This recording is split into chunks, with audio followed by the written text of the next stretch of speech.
सकते हैं। मैं हमेशा कहता हूँ ब्राह्मण जो है बहुत प्रतिभाशाली होते हैं, बहुत मेरिटोरियस होते हैं। ये ब्राह्मणों का मेरिट है भैया। हवाई जहाज में मुद्द दे रहे हैं, आदिवासी के माथे पे मुद्द दे रहे हैं। कोई दलित आदिवासी ऐसा कर सकता है क्या किसी ब्राह्मण के साथ? नहीं। ये प्रतिभा एक विशेष किस्म की प्रतिभा है जो केवल ब्राह्मणों में पाई जाती है। तो ब्राह्मण तो वही कर रहे हैं जो वो करते आए हैं। अब तक जो है छुपा छुपा के कर रहे थे, अब सोशल मीडिया आ गया तो सामने आ रहा है।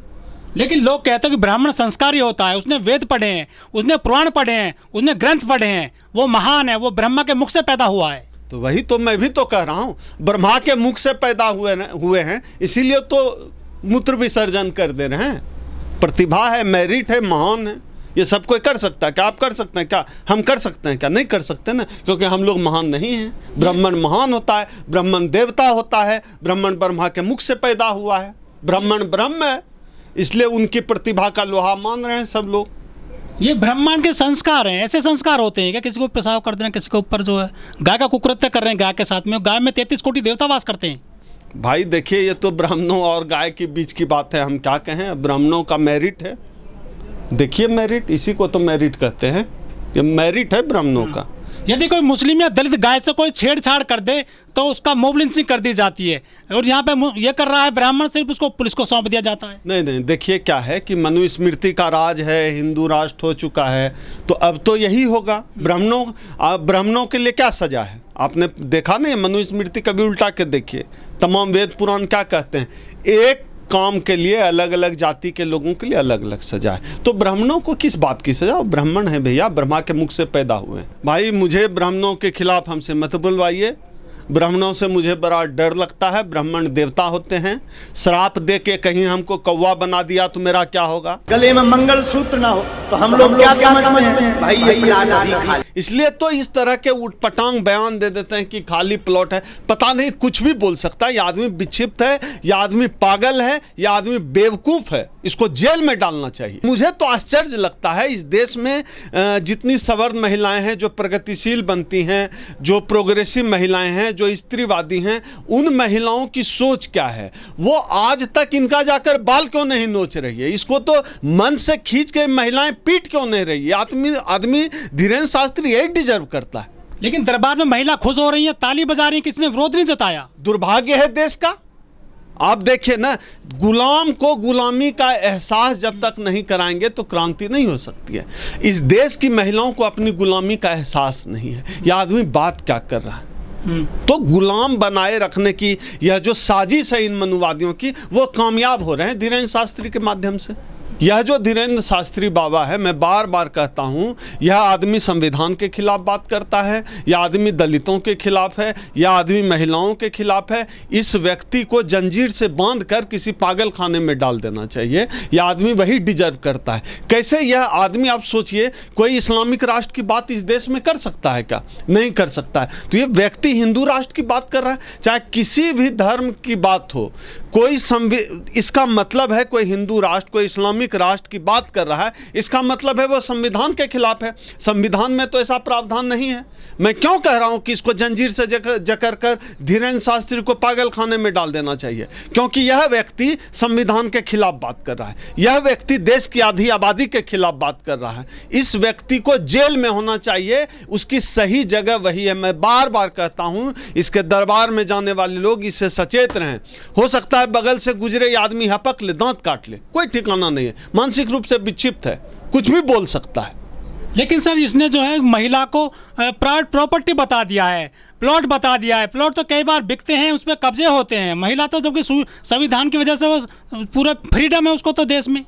तो इनकी मानसिकता ही यही है ना कि महिलाओं की स्वतंत्र सोच नहीं हो सकती है, महिलाएं स्वतंत्र तरीके से नौकरी नहीं कर सकती हैं, महिलाएं आत्मनिर्भर नहीं हो सकती हैं, महिलाएं सिर्फ और सिर्फ मर्दों के अनुरूप चलें, महिलाएं सिर्फ और सिर्फ वो करें जो इस देश का पुरुष समाज चाहता है, जो पितृसत्ता चाहती है, उस तरह का व्यवहार महिलाएं करें।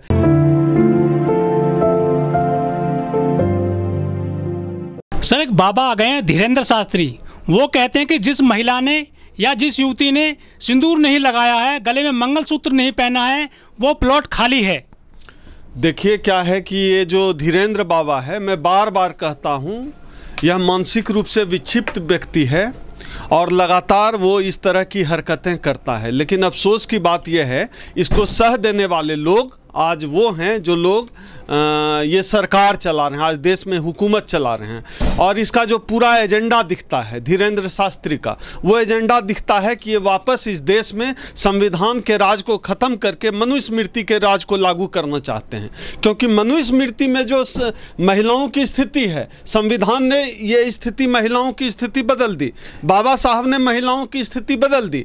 यह इनको पसंद नहीं है कि महिलाएं जो है बराबरी की बात करें, महिलाएं जो है हक अधिकार की बात करें, महिलाएं नौकरी करें, महिलाएं अपने मर्जी से कपड़े पहने, महिलाएं जो है लव मैरिज करें। इनको ये पसंद नहीं है। महिलाएं मतलब इनके लिए एक वस्तु है, शोषण की वस्तु है। चूल्हा चौकी करे, उनके मर्जी से कपड़े पहने, उनके चुने हुए मर्द के साथ वो सोए, ये तय करेगा ये पुरुष समाज। तो इस पुरुष समाज पर यह जो भारतीय संविधान ने चोट दी है, उस चोट इनको बहुत दर्द हो रहा है इस देश में जो मनुस्मृति को मानने वाले लोग हैं। लोगों की मानसिकता को कुंद कर दिया गया है ना, इस तरह की बेवकूफ़ी भरी बातें करके, और इन चीज़ों को धार्मिकता से जोड़ दिया गया है।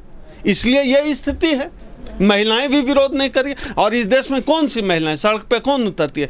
प्रोग्रेसिव महिलाएं कौन है? देखिए, सवर्ण महिलाएं विरोध नहीं कर रही हैं, लेकिन आप देखिए कि दलित आदिवासी महिला का जो हिस्सा, जो प्रगतिशील है, जो आंदोलनकारी है, जो बुद्धिजीवी है, जो अम्बेडकरवादी महिलाएं हैं, वो लगातार इस पर आवाज़ उठा रही हैं। आप सोशल मीडिया खंगाल लीजिए, वो आवाज़ उठा रही हैं। सवर्ण महिलाएं आवाज़ नहीं उठा रही हैं, क्योंकि यह मानसिकता की बात है। यह गुलाम जिस तरह से बनाया जा रहा है, यह साबित होता है कि किस स्तर तक महिलाओं को गुलाम बना दिया जाए।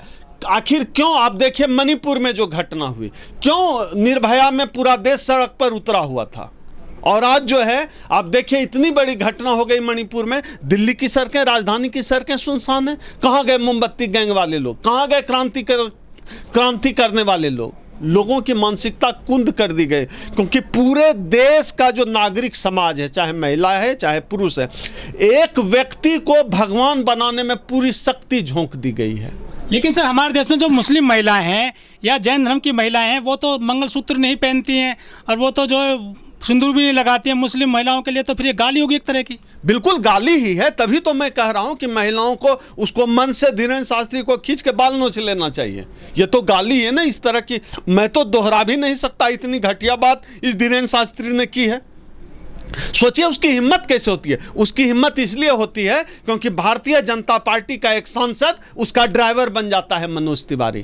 क्योंकि भारतीय जनता पार्टी का पूरा मंत्रालय, बिहार के तमाम मंत्री उसके सामने नतमस्तक हो जाते हैं मंच पर। इसलिए हिम्मत हो जाती है किसी धीरेन्द्र शास्त्री की महिलाओं के खिलाफ इस तरह अनर्गल बयानबाजी करने। लेकिन जो हिंदू विधवा महिलाएं होती हैं, ना वो सिंदूर लगाती हैं, ना वो मंगलसूत्र पहनती हैं, वो महिलाएं फिर किस कैटेगरी में रखी इन्होंने? नहीं, अब वो कैटेगरी तो धीरेन्द्र शास्त्री तय करे, वो कैटेगरी धीरेन्द्र शास्त्री तय करे और इस देश की महिलाएं तय करे वो कैटेगरी। अब कौन आजकल सिंदूर मंगलसूत्र कौन पहनता है? क्यों पहनेगा भला? पितृसत्ता की लाश को कोई महिला अपने ऊपर क्यों ढोएगी? महिलाओं का इतना अपमान किया गया, ऐसा लोग कह रहे हैं। आप जैसे लोग बहुजन लोग हैं, बुद्धिजीवी लोग हैं, लेकिन जो हिंदू युवा वाहिनी है, दुर्गा वाहिनी है, महिलाओं के संगठन है, महिलाएं हो गए, वो कहाँ गए? आज क्यों नहीं आ रहे हिंदुवादी संगठन इस महिला के बचाव में?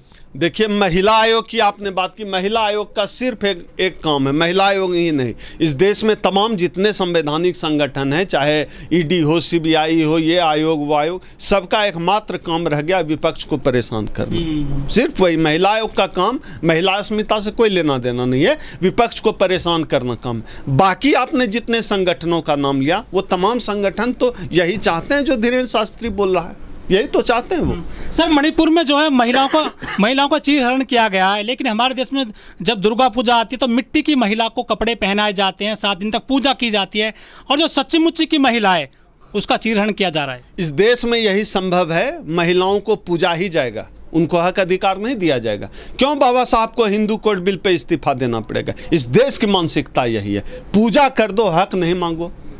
जो जिन बहनों से आप राखी बनवा के उसको 5,001 रुपया देते हैं, अगर वही बहन कह दे कि मेरा जो संवैधानिक अधिकार है प्रॉपर्टी में वो दे दो, तो कह देंगे तुम डायन हो, तुम उल्टा हो, बहन हो, तुम राक्षसी हो, तुम कैसे हक मांग सकती हो?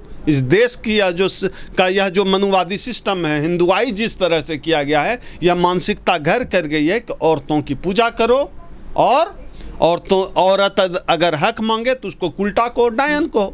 ये तो सीधी सी बात है, औरतों की पूजा ही होगी, हक अधिकार नहीं दिया जाएगा इस देश में।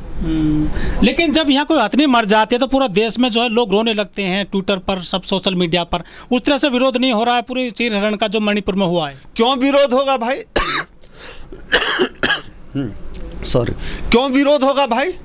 मणिपुर में भारतीय जनता पार्टी का मुख्यमंत्री है, इस देश में प्रधानमंत्री जो है भारतीय जनता पार्टी के, और पूरे देश की जो आवाम का एक हिस्सा है, वो हिस्सा उस व्यक्ति नरेंद्र मोदी को भगवान साबित करने पे तुला हुआ है। उनके लिए राष्ट्र हित, व्यक्ति हित, व्यक्ति की अस्मिता, डिग्निटी सबसे बढ़कर यह है कि नरेंद्र मोदी को किस तरह भगवान साबित किया जाए। तो यह नरेंद्र मोदी को भगवान साबित करने के लिए किसी भी हद तक ऐसे लोग गिर सकते हैं जिनको आप लोग भक्त कहते हैं और हम लोग इस देश का जो है भटका हुआ नागरिक कहते हैं। मोदी जी फ्रांस चले जाते हैं लेकिन मणिपुर नहीं जा पाते। नहीं जाएंगे। क्यों जाएंगे मणिपुर भैया? मणिपुर दूर है, नॉर्थ ईस्ट में। क्यों जाएंगे? फ्रांस जाएंगे, फ्रांस जाएंगे तो वहाँ से तस्वीरें आएंगी, वहाँ से वीडियो जाएंगे, शेर अकेला चल रहा है, उनका अकेला चलता हुआ वीडियो बन के आएगा। मणिपुर क्यों जाएंगे? क्यों जाएंगे मणिपुर? नहीं जाएंगे। मणिपुर में कोई अच्छी तस्वीर आएगी क्या? नहीं आएगी तस्वीर। फोटो खिंचवाने जाते हैं जहाँ जाते हैं, मणिपुर से अच्छी फोटो तो आएगी नहीं, इसलिए मणिपुर नहीं जा रहे हैं। लेकिन मोदी जी तो कहते हैं कि हमने नॉर्थ ईस्ट में जो विकास का रास्ता खोल दिया है। पहले ये बहुत अलग थलग पड़ा था देश से, मणिपुर हुआ, मेघालय, त्रिपुरा हुआ। कितना विकास का रास्ता खोला है पूरी दुनिया जानती है। अरुणाचल प्रदेश का एक बड़ा हिस्सा चीन के कब्जे में, मणिपुर जल रहा है, तमाम देश के तमाम हिस्से जल रहे हैं। चाहे जम्मू कश्मीर में क्या कर रहे हैं ये लोग, पूरे देश में यह शायद मुझे लगता है कि पूरी दुनिया के इतिहास का यह पहला कोई देश है जहां प्रधानमंत्री अपने देश के लोगों को लड़ा रहे हैं। क्या कर रहे हैं जम्मू कश्मीर में? जो पहाड़ी सवर्ण हैं उनको भी ट्राइबल का दर्जा दे रहे हैं, शेड्यूल कास्ट में ला रहे हैं। मणिपुर में क्या कर रहे हैं? लोगों को SC ST मिक्स कर रहे हैं। जो हकमारी है वो करने की कोशिश की जा रही है। देश को गृह युद्ध में झोंकने की तैयारी इस देश की सरकार ने ही कर रखा है। ऐसे विश्वगुरु बन जाएगा देश। विश्वगुरु बन रहा है ना। हम लोग भूखमरी में विश्वगुरु हैं, महंगाई में विश्वगुरु हैं, औरतों का अपमान करने में विश्वगुरु हैं तो हम लोग विश्वगुरु। और कितना विश्वगुरु बनना है भैया? महिलाओं को नंगा किया जा रहा है, उनके साथ छेड़छाड़ किया जा रहा है, हाथरस हो रहा है देश में, रोहित वेमुला हो रहा है इस देश में। और कितना विश्वगुरु बनना है? वो तो गए विश्वगुरु। सर, आप जैसे लोग कह रहे हैं, जो बहुजन लोग हैं, कि देश में अमृतकाल नहीं है, मूत्रकाल चल रहा है। नहीं, देखिए अब आप जब देश में दलितों, आदिवासियों के माथे पर पेशाब किया जाएगा, मूता जाएगा, तो उसको अमृतकाल नहीं मूतकाल ही कहेंगे। सर, शंकर मिश्रा ने फ्लाइट में एक महिला के ऊपर पेशाब किया, एक आदिवासी के ऊपर प्रवेश शुक्ला ने पेशाब कर दिया, फिर जो है एक विजय मिश्रा कानपुर में, उन्होंने गाय के साथ में कुकर्म कर दिया। ये ब्राह्मण कर क्या रहे हैं देश में? ये तो संस्कारी होते हैं। आप लोग ब्राह्मणों का मेरिट ही कम। भाई, मुझे ब्राह्मणों के खिलाफ हमसे मत बुलवाइए। ब्राह्मणों से मुझे बड़ा डर लगता है। ब्राह्मण देवता होते हैं। श्राप दे के कहीं हमको कौवा बना दिया तो मेरा क्या होगा? वैसे भी अखिल भारतीय ब्राह्मण सभा ने मेरे ऊपर मध्य प्रदेश में FIR कर रखा है। तो ब्राह्मणों से मुझे डर लगता है कि श्राप देकर कहीं हमको कौवा, बोगला, बत्तख न बना दे। ये कैसा अमृतकाल है सर? आदिवासी के सिर पर मूता जा रहा है। यही तो है, आपने कह दिया मूतकाल है, अमृतकाल किसको कहते हैं? लेकिन भाजपा तो कह रही है कि अमृत महोत्सव मनाया जा रहा है पूरे देश में। अब भाजपा को जो कहना है कि भाजपा तो भारत को विश्वगुरु भी कह रहा है। अब कहें, अब उनकी सरकार है, उनका मत है, कहें विश्वगुरु। लेकिन किस बात का विश्वगुरु है इसका मूल्यांकन पूरी दुनिया कर रही है, हम आप कर रहे हैं।